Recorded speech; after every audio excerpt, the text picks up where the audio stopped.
talk about the second assessment. Firstly, it's due on the 9th of November, which is the Monday of the first week of exam week. So you have swap. We finish week 13 this week.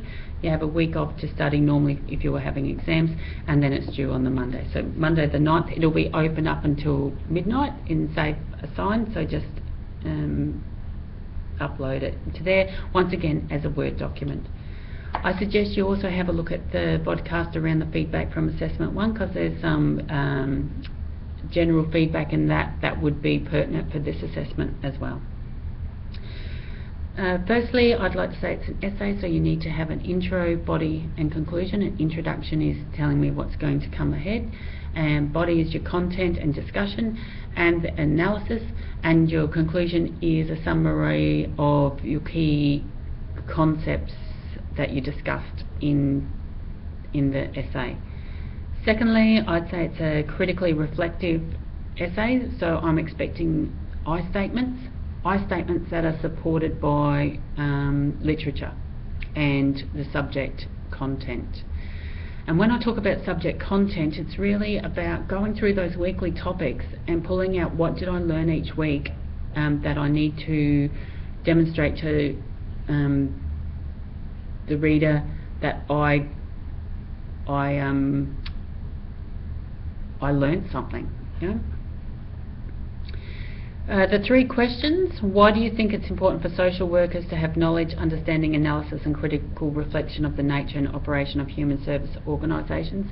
So there I'll be looking for that you understand what a human service organisation is, why it's important for us to have an understanding of our organisation and the environment that the organisation is currently working in, and why that might be important for social workers or human service workers.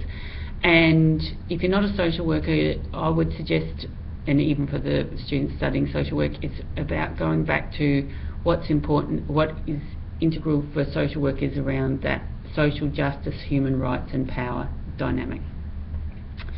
The second question relates to what are the important characteristics of good organisational practice. So what is your aspirational practice as a worker to be working within an organisation?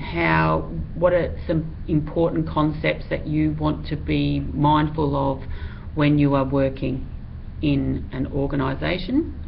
And then the third one is around what do you think the issues, dilemmas and challenges are, and best practice to service users and consumers. So really bringing the service user or consumer into the centre of the discussion around what are the things you need to be mindful of, what are the challenges, what are the dilemmas for you. And dilemmas are when there is more than one right answer, and you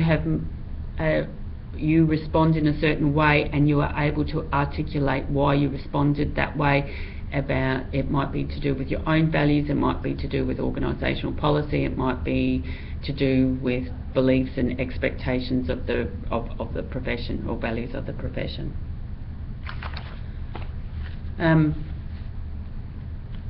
I would suggest overall you, in your analysis, be looking at the benefits, limitations and challenges in response to each of those questions, and directly linking your responses to subject material, so the readings from each week.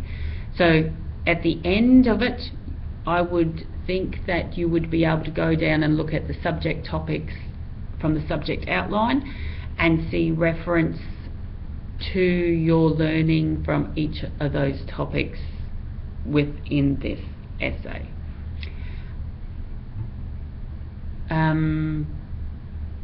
I am available to discuss further or respond to any of your questions around the assessment, so please email me. I'll get back to you as soon as I can, or email me to schedule a time and I can actually call you and discuss it over the phone if you would prefer. Good luck. I look forward to reading your assessments.